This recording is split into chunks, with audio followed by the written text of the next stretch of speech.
In the sleepy town of Maplewood, nothing ever happened. The biggest scandal of the year was when Mrs. Jenkins accidentally parked her car in front of the library for 3 hours without paying the meter. So, when word got around that the town's prized item, the Golden Acorn Trophy, had gone missing, everyone was thrown into a tizzy. The Golden Acorn Trophy wasn't just any trophy. It was a shiny, oversized acorn made of brass. Gold-plated, but that's a secret the town council never openly admitted. It had been the centerpiece of Maplewood's annual Nutty Festival for decades. And now, it was gone. Sheriff Pete, a man who mostly spent his days rescuing cats from trees and directing tourists to the single diner in town, was called into action. He examined the crime scene at the town hall with his magnifying glass.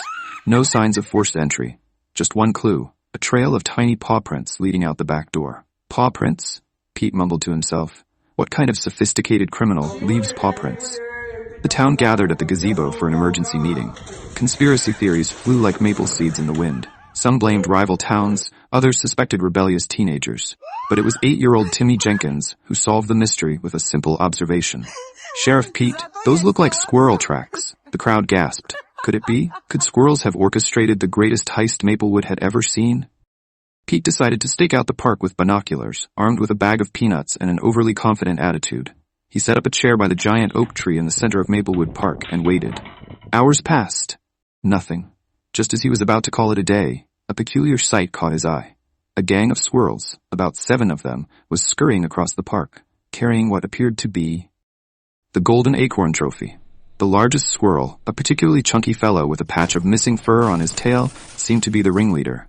Pete sprang into action, yelling, "Stop! Squirrel thieves! You're under arrest!"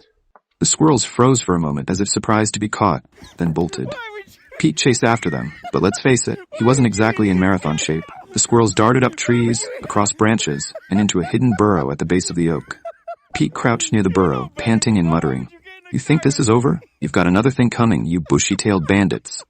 The next day, Pete returned with reinforcements. Mayor Gladys, the town librarian Mrs. Potts, and 3 Boy Scouts armed with sticks. The plan? Flush out the squirrels. They knocked on the tree trunk, shouted, and even offered bribes of acorns and sunflower seeds. Nothing worked. Then Mrs. Potts had an idea. What if we negotiate? Negotiate? Pete scoffed. "They're squirrels." "Yes," she replied, adjusting her glasses.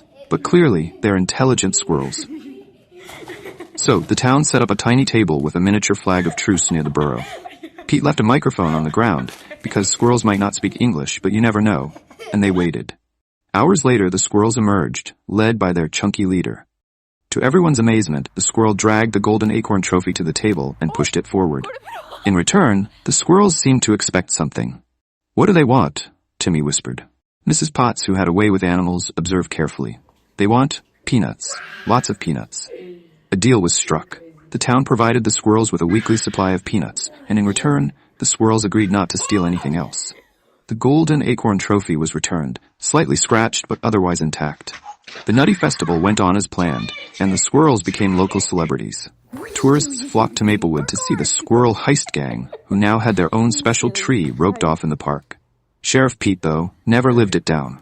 For years, people would walk by his office tossing peanuts on the steps and laughing. But he didn't mind too much. After all, he was now part of Maplewood's most exciting chapter in history.